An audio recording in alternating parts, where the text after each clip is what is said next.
ఇన్నేళ్లుగా లేనటువంటిది ఇవాళ కొత్తగా తనని వేధించడము, ఇబ్బంది పెట్టడము, అరెస్టుల దాకా కూడా తీసుకురావడము, ఒక దాడి చేయడము. సోషల్ మీడియా ఉన్నది అని అంటే కనుక ఆ సోషల్ మీడియాలో ఒక పద్ధతిగా ఉండాలి. ఇటుగా సోషల్ మీడియా ఉంది కదా అని భూత పురాణాలు మొదలు పెడితే ఏ మేరకు సరైంది? అంటే ఎదుటి వ్యక్తులను ఏ రకంగానైనా కూడా వేధించచ్చా? అంటే మనకు ప్రశ్నించే హక్కు లేదా? ఇది ప్రజాస్వామ్య దేశం కదా. అంటే ప్రజాస్వామ్యం లేనట్టేనా? ఇవాళ ప్రజాస్వామ్యాన్ని, రాజ్యాంగాన్ని అపహాస్యం చేసే విధంగా ఇవాళ టీడీపీకి సంబంధించినటువంటి వాళ్ళు అది ఒక అఫీషియల్ పేజీలో తనకు అంటే నాగేశ్వర్ సార్కి వైఎస్ఆర్సీపీ కండువ వేసి ఆ ఫోటో వైరల్ చేయడం అని అంటే ఏ మేరకు సరైంది ఇది? అంటే మీ కార్యకర్తల మీద మీకు గ్రిప్ లేదా? మీ కార్యకర్తల్ని మీరు అదుపులో పెట్టుకోలేరా? ఇది సరైందేనా? అసలు ప్రొఫెసర్ నాగేశ్వర్ సార్ ఏ పార్టీకి సంబంధించినటువంటి వ్యక్తి కాదు. ఇక్కడ గమనించాలి, ఒక పార్టీకి అనుబంధంగా తను ఎప్పుడు కూడా పనిచేయలేదు. ఒక ప్రొఫెసర్గా, ఒక జర్నలిస్ట్గా, బాధ్యత గల వ్యక్తిగా మాత్రమే ఉన్నారు తను. అందుకనే నేను ఇప్పుడు ఒకటి కోరుతున్నా ఏంటి అంటే, వెంటనే ఇక్కడ ప్రభుత్వం స్పందించాలి, అన్ని పార్టీలు, అన్ని ప్రజా సంఘాలు, పౌర సమాజం స్పందించాలి. సార్ పాఠాలు విని ఎక్కడెక్కడో ప్రపంచవ్యాప్తంగా ఉన్నటువంటి వాళ్ళు ఉంటారు ఏదేదో ఉద్యోగాలలో.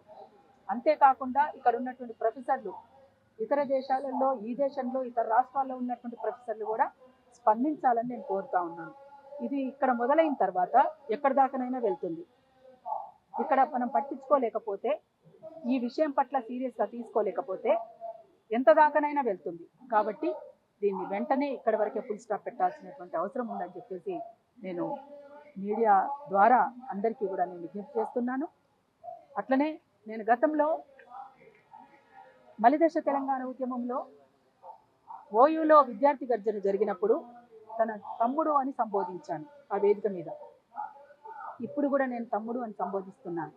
తమ్ముడు, మీరు బాధ్యతాయుతమైనటువంటి పదవిలో ఉన్నారు. ఆ కుర్చీకి ఒక బాధ్యత ఉంది, ఆ హోదాకు ఒక బాధ్యత ఉంది. అట్లాంటి బాధ్యత కలిగినటువంటి మీరు ఏమైనా ఉంటే, ఒక ప్రొఫెసర్గా ఉన్నటువంటి వ్యక్తి మీ వయసు కంటే కూడా ఆ సార్ది వయసులో కూడా వయసులో పెద్దవారు నాగేశ్వర్ సార్. సార్ మీరు ఇట్లా మాట్లాడడం కరెక్ట్ కాదు కదా, మీరు ఇట్లా మాట్లాడితే ఎట్లా అనేది మామూలుగా మాట్లాడవచ్చు.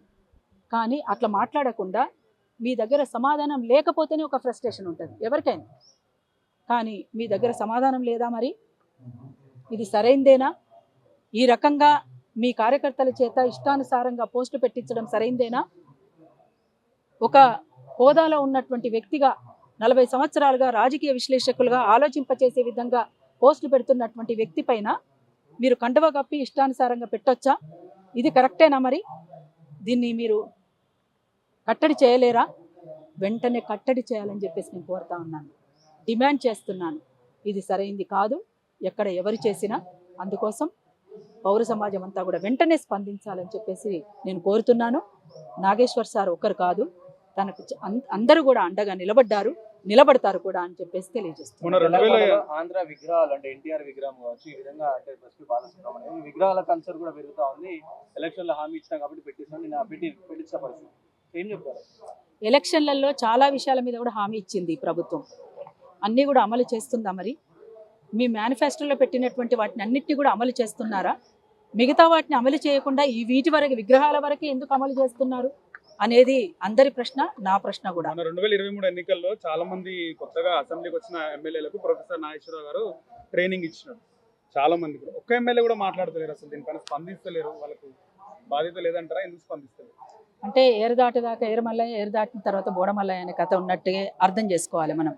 ఎందుకంటే స్పందించాలి, ఎందుకంటే ఒక ప్రొఫెసర్ మీద కదా ఇట్లాంటి దాడి జరగడము. అందుకనే ఇక్కడ ఎవరి పెట్టాలి విగ్రహాలు, ఎవరి మీద వ్యతిరేకత అని కాదు. కానీ బాలసుబ్రహ్మణ్యం గారి పాటలంటే మాకు కూడా చాలా ఇష్టం. అయినంత మాత్రాన్ని ఇక్కడ విగ్రహం పెట్టాలని కాదు. ఎన్టీఆర్ గారంటే మాకు గౌరవం, ఆయన నటన అంటే ఇష్టం అందరికీ కూడా. కానీ అయినంత మాత్రాన విగ్రహాలు పెట్టాలని కాదు.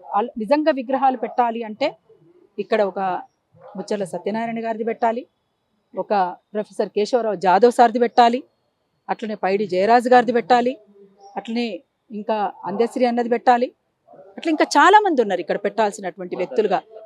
గద్దరన్నయ్య కొన్ని చోట్ల పెట్టారు. సరే, నేను ఏమంటున్నంటే పెట్టాలని అనుకుంటే ఇంకా అనేక మంది ఉన్నాయి, మరి వాళ్ళ గురించి ఎందుకు ఆలోచించలేకపోతున్నారు? పెట్టాలనుకుంటున్నప్పుడు వాళ్ళది ముందు పెట్టి తర్వాత వీళ్ళ గురించి ఆలోచించవచ్చు కదా.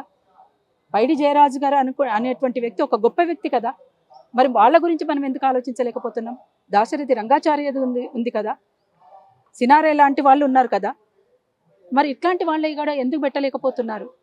వాళ్ళ గురించి ఎందుకు ఆలోచించలేకపోతున్నారు? కొంతమంది వరకే ఎందుకు పరిమితమై మీరు ఆలోచిస్తున్నారు? అందుకనే వీటి పట్ల వ్యతిరేకత వస్తుంది, అందుకనే వీటి పట్ల విమర్శ వస్తుంది, అందుకనే వీటిపైన చర్చ జరుగుతుంది. అందుకని ఈ చర్చ జరగకుండా ఉండాలి అంటే మీరు చేస్తున్నటువంటి పని కరెక్ట్గా ఉండాలి. ఎందుకంటే ప్రభుత్వాలు కదా, ప్రభుత్వాలు ప్రజల పట్ల బాధ్యతాయుతంగా ఉండాలి, సమాజం పట్ల ఒక జవాబుదారీతనంతో ఉండాలి, ఏ ప్రభుత్వాలైనా. అందుకని ఇట్లాంటి విషయంలో నిజంగా బాధగా ఉంది. ఒక ప్రొఫెసర్ పైన ఇట్లాంటి దాడి ఏంటి? మీ ఇష్టానుసారంగా బూతులు తిట్టడం ఏంటి? ఆయన ఎంత ఒత్తిడికి లోనైతే వెనక్కి తీసుకోగలుగుతారు? అంటే మీ వయసు కంటే కూడా పెద్ద వయసు నాగేశ్వర్ సార్ది.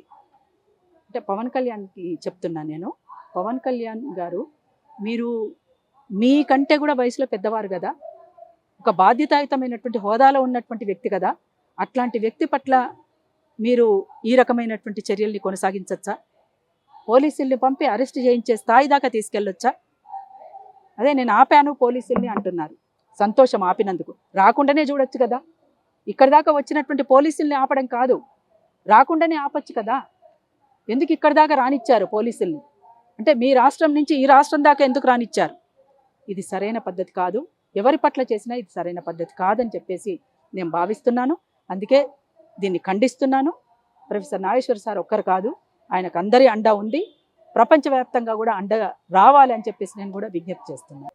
ఆర్ట్స్ కాలేజ్ ముందు మాట్లాడినప్పుడు రాష్ట్రం రావాలని నేను కోరుకుంటున్నా, తెలంగాణ పోరాటం సరైంది, తెలంగాణ ప్రజలు చేస్తున్న పోరాటం సరైంది అని మాట్లాడినటువంటి పవన్ కళ్యాణ్ ఇవాళ మీ రాష్ట్రం మీద దిష్టి తగిలింది అని ఎట్లా మాట్లాడతారు? ఇక్కడ హక్కును చేర్చుకునే తత్వం ఉంది తెలంగాణకు, లేకపోతే ఇంకా మీరు ఇక్కడ ఉండలేరు. ఇది సరైనది కాదు కదా. వీళ్లకు హక్కును చేర్చుకునే తత్వం ఉంది, అందరినీ అభిమానించే తత్వం ఉంది, కాబట్టే ఇంకా ఒక సహనం ఉంది, కాబట్టే ఇంకా వాళ్ళు ఓపికతో ఉన్నారు.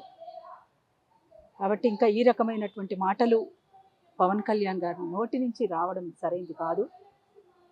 నిజంగా మీరు ఒక హోదాలో ఉన్నటువంటి వ్యక్తిగా, ఒక డిప్యూటీ సీఎంగా ఉన్నటువంటి వ్యక్తిగా మీరు ఇట్లాంటివి ఏమైనా ఎక్కడైనా మాట్లాడితే కనుక, ఎవరైనా మాట్లాడితే చర్యలు తీసుకోవాల్సినటువంటి మీరే మీ నోటి నుంచే ఇట్లాంటి మాటలు రావడం నిజంగా చాలా బాధాకరం, విచారకరం కూడా.